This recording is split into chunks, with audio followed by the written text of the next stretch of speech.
Vinayak, so YSR ఆయన ప్రవేశపెట్టిన ఈ ఆరోగ్యశ్రీ పథకాన్ని ఆ తర్వాత ప్రభుత్వంలోకి వచ్చిన వైఎస్ జగన్మోహన్ రెడ్డి ఏ రకంగా దాన్ని ముందుకు తీసుకెళ్లారో మనం చూసాం. 20 లక్షల రూపాయలు దాని కిందకి తీసుకొచ్చిన విషయం కూడా మనకు తెలిసిందే. ప్రస్తుతం పెమసాని మాటలను చూస్తే ఏ రకంగా అర్థం చేసుకోవాలి? ఆరోగ్యశ్రీకి మంగళమేనా?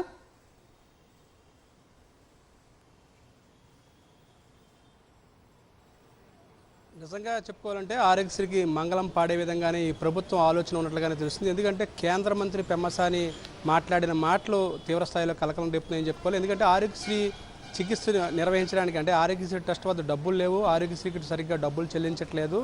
ఈ నేపథ్యంలోనే కేంద్ర ప్రభుత్వం ప్రవేశపెట్టిన ఆయుష్మాన్ భారత్ పథకాన్ని వినియోగించుకోవాలంటూ కూడా ఆయన చేసిన వ్యాఖ్యలు ఏదైతే ఉన్నాయో అది తీవ్రంగా కలకలం రేపుతుందని చెప్పుకోవాలి. ఎందుకంటే రాష్ట్ర ప్రభుత్వం కూడా ఇప్పుడు మనం ప్రస్తుతం చూస్తే కనుక ఆరోగ్యశ్రీని గత 5 ఏళ్ల కాలంలో చంద్రబాబు నాయుడు ఆయన ఉన్న హయాంలో దాదాపుగా ప్రొసీజర్స్ని సైతం దాదాపుగా 1000కు కుదించిన పరిస్థితి. దీంతోపాటు కొత్త ప్రొసీజర్స్ దేనికి కూడా అనుమతి ఇవ్వలేదు. దాంతోపాటు ఆయన 5 ఏళ్ల కాలంలో ఆరోగ్యశ్రీ పూర్తిగా నిర్వీర్యమైంది. దీంతోపాటు ఆయన దిగిపోయే సమయానికి దాదాపుగా 700 కోట్ల రూపాయలు బకాయిలు పెట్టి మరీ ఆయన దిగిపోయిన పరిస్థితి. ఆ తర్వాత 2019లో వైఎస్ జగన్మోహన్ రెడ్డి ముఖ్యమంత్రి అయిన తర్వాత 2019 నుంచి 2014 మధ్యలో పెద్ద ఎత్తున ఈ ఆరోగ్యశ్రీకి ఆయన జవసత్వాలు కల్పించారు. దీంతోపాటు అప్పట్లో 5 లక్షలు ఉన్న ప్రొసీజర్స్ ఏదైతే చికిత్సలు ఉంటాయో చికిత్సలకు సంబంధించిన పరిమితి 5 లక్షల నుంచి దాదాపుగా 25 లక్షల కంటే 5 రెట్లు పెంచిన పరిస్థితి. దీంతోపాటు కేవలం 1000 ప్రొసీజర్స్ ఉన్న వాటిని 3 రెట్లు పెంచుతూ దాదాపుగా 3257 చికిత్సలకు పెంచిన పరిస్థితి ఉంది.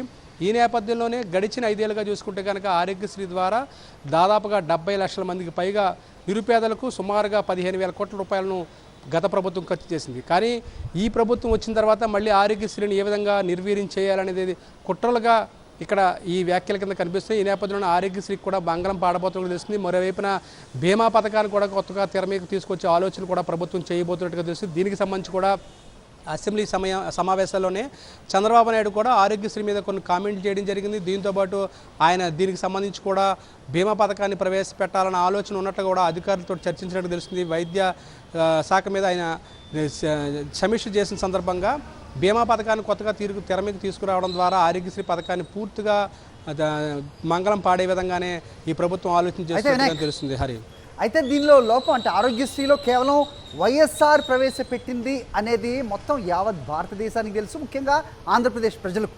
సో అది ఒక్కటే కారణమా? నిజంగా అంటే 20 లక్షల రూపాయలు అక్కడ ఎవరైతే అంతకు ఉన్న 20 lakhs వరకు కూడా ఎలాంటి రుగ్మతలు ఉన్నా హాస్పిటల్కి వెళ్ళి ధైర్యంగా వైద్యం చేసుకోగల ఒక భరోసాను కల్పించారు కదా. సో దాన్ని తీసేయడం వల్ల ఎవరికి ఇది కేవలం ఆ పేరు వచ్చిందన్న ఇదేనా? హరి, ఇది 20 లక్షలు కాదు, 25 లక్షలకి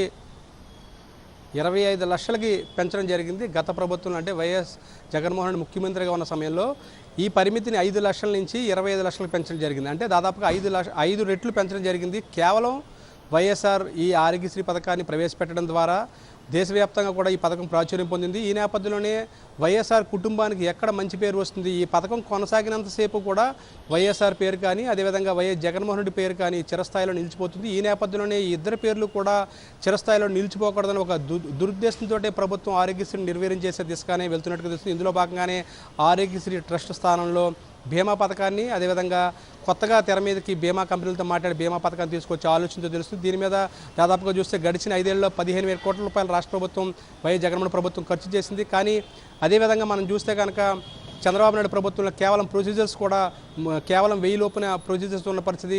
అటువంటిది ఇప్పుడు మనం చూస్తే కనుక 3,257 వరకు కూడా ఉన్న ప్రొసీజర్స్ ఉన్న పరిస్థితి. దీంతోపాటు కోవిడ్ సమయంలో కోవిడ్ చికిత్సలన్నింటినీ కూడా ఆరోగ్యశ్రీలోకి దేశంలోనే మొట్టమొదటిసారిగా వైఎస్ జగన్మోహన్ రెడ్డి ప్రభుత్వం తీసుకురావడం జరిగింది. ఈ విధంగా చూస్తే కనుక ఆరోగ్యశ్రీని వైఎస్ జగన్మోహన్ రెడ్డి బలోపేతం చేశారు. కానీ కేవలం వైఎస్ఆర్కు అదేవిధంగా వైఎస్ జగన్మోహన్ రెడ్డి పేరు చిరస్థాయిలో నిలిచిపోతుంది ఈ పథకం కొనసాగిస్తున్నంతసేపు అని చెప్పి ఉద్దేశంతో దీని మీద ఈ విధమైన కామెంట్లు వినిపిస్తున్నాయి. అదేవిధంగా దీన్ని నిర్వీర్యం చేసే ఉద్దేశంగానే ఈ ప్రభుత్వం కనిపిస్తున్నట్టుగా తెలుస్తుంది.